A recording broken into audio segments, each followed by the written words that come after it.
G'day, my name's Chris Lewis and I'm an incurable gearhead. That noise you can hear in the background is the 150 horsepower 2-litre engine that Ford puts in their Fiesta XR4, and it's just a fantastic little car, just glorious fun to be threading through the hills on a Sunday afternoon like this. But we're going to talk about the car a little later on. First off, I'd just like to go into some of the obstacles and the opportunities that I see in making a local production of Top Gear. In making Top Gear Australia, we will need to adapt ourselves to a very different industry and geographic environment than one found in the UK. After all, one of the defining aspects of this country is distance, not just between ourselves as cities, but also on an international stage. Because we find ourselves half a world away from the manufacturing centres of America and Europe, where most of the world's supercars come from, we might not be able to provide our new car reviews in quite as timely or as news-breaking a fashion as Clarkson & Co. can. But that doesn't really matter, because that other distance I mentioned, the distance between our cities, means that we have some breathtaking visuals. We have one of the most glorious and eye-popping continents you could want to see just outside this window. Now that means that when we give each of our presenters $3,000 and tell them to go and buy an Australian V8 muscle car from the 1970s, or if we give them $7,000 and tell them to go and buy an Australian kit car from the 1970s, a V8 or a 6-cylinder, because you don't want to rule out the chance that one of us will find an old bowl wheel in a shed somewhere, and we tell them to meet up on Lygon Street for a race, we can ask them to drive anywhere from, well, Bathurst to Broome, be guaranteed of spectacular visuals. Now with an 8 or so hour drive just between, say, my hometown of Adelaide and Melbourne, any challenge we put to our presenters will have a much greater emphasis on reliability. Now when you're driving long distances like this in old and clapped out cars, this will make for some frustration while we're filming, but let's face it, that's going to be great fun to watch on TV. Now sure, we could fly to our intended destination and buy junky old cars there. But, well, if I was trying to get out of having to drive long distances in weird and wonderful cars at reasonably high speeds, well, I'd hardly be the right person to co-present Top Gear, would I? Now speaking of old cars, it's worth bearing in mind that Australia has one of the oldest car fleets in the developed world. I think the average age of a car in this country is something like 13 years old. Now that means that not only do we have a very wide selection of old cars to draw on when we're looking at our various challenges, but we also have the opportunity to do something that Top Gear in England really can't. We can evaluate new cars not only on their own merits, but we can also look at them from a historical perspective as well. For example, I'd really love to take the Holden Epica and compare that to the 1970 Austin Kimberley. Now that's the last car sold in Australia by any manufacturer insane enough to think that a transverse, inline 6-cylinder, front-wheel drive car was a remotely good idea, and one that should be treated with anything other than derision and scorn. Daewoo, GM's Korean subsidiary, have decided to pick this up and go with a technology that even British Leyland abandoned.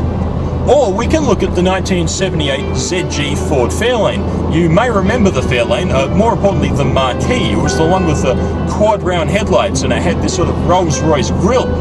I'd love to compare that to a new Hyundai i30. Now you're going to laugh and say that's ridiculous, but think about it. The Hyundai i30 has very comparable levels of luxury, and more importantly, it comes from a manufacturer and it exists in a market segment that scarcely even existed when your old man was buying new cars 30 years ago. I'd really love the opportunity to test out the old adage that while cars today are held to generally handle well if they go in the direction you point them, cars 30 or 40 years ago were held to handle well if they went generally in the direction you pointed them.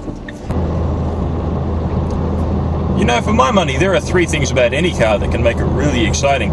It can be technically interesting, or it can be quite pretty, or it can just be great fun to drive. And to varying degrees, this little XR4 that I'm driving today checks all 3 of those boxes. By the time you're watching this, the XR4 will have been out in Australia for about 7 months or so, and I'm rather hoping that as I film this today, I don't have some kind of an accident, because this particular XR4 isn't a loan car. This one's mine. Now, although the XR4 comes to Australia following the success of the much larger and much more powerful Focus XR5, it's still the first really small fast car that Ford sold in Australia for the last 30 years or so. The last one was the legendary Escort RS2000. And although a lot has changed in the last 30 years regarding how you build a small fast car, well, not a lot has changed regarding this car. Ford's sports technology division in Germany has used much the same formula for this as went into the fire-breathing old Escort. There's no fancy pants intercooler like you might find on your Polo GTI or like you might find under Mitsubishi's Rally Art Colt. Instead, what Ford have done is to take the smallest car they could lay their hands on and bolt into it the biggest engine that had fit in the frame rails without them needing to cut holes in the bonnet first. Now you might say that's kind of an old-fashioned and good old boy approach to making a fast car, and you'd be right, but there's no shame in that. Remember that this is the same approach that General Motors used in the 1960s when they took their bargain basement Pontiac Tempest and turned it into the iconic GTO. So this little car is a hot hatch built with a muscle car mentality. Now the engine for the XR4 actually comes from the much bigger Focus, and it's modified with a variable inlet and a stainless steel exhaust system and a couple of other tricks under the hood to give a power output of 110 kilowatts. Now sure, 110 kilowatts might not sound like a lot, except you've got to remember this car weighs less than 1100 kilograms. And so that means you've got a power to weight ratio of 141 horsepower per tonne for a 0 to 100 time of 7.9 seconds or less.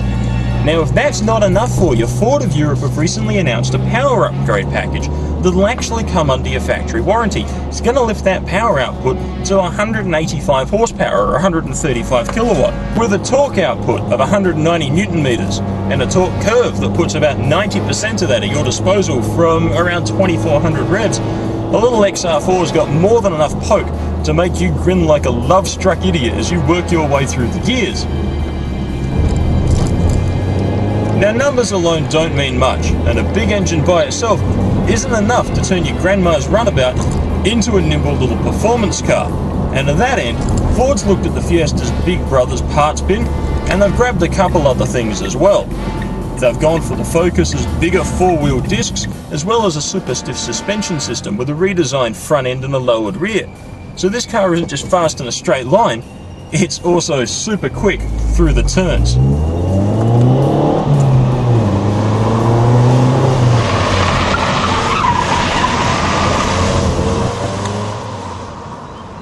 It's not all smiles and speeding fines, of course. If you're a manufacturer and you want to turn your economy car into a high-performance pocket rocket, it is rather hard to hide the car's mundane underpinnings, especially if you want to sell it for under $25,000. In the little Ford, for example, the dash has some very nice soft-touch plastics, but these door trims are exceptionally cheap. They feel as if they're made out of recycled Happy Meal toys.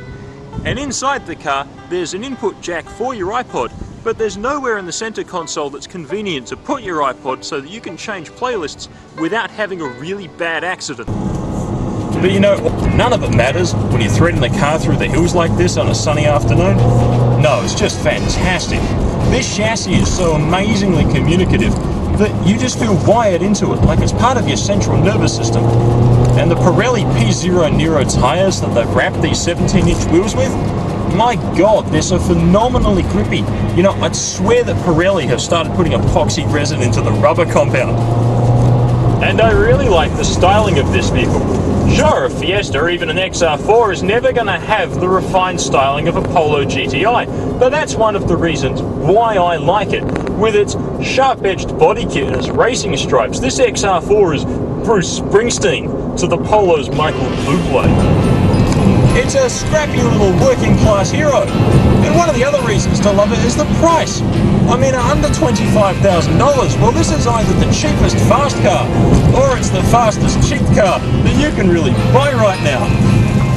You know, I can think of hundreds of cars that are faster than the XR4, and I can name hundreds that are sort of nicer to drive.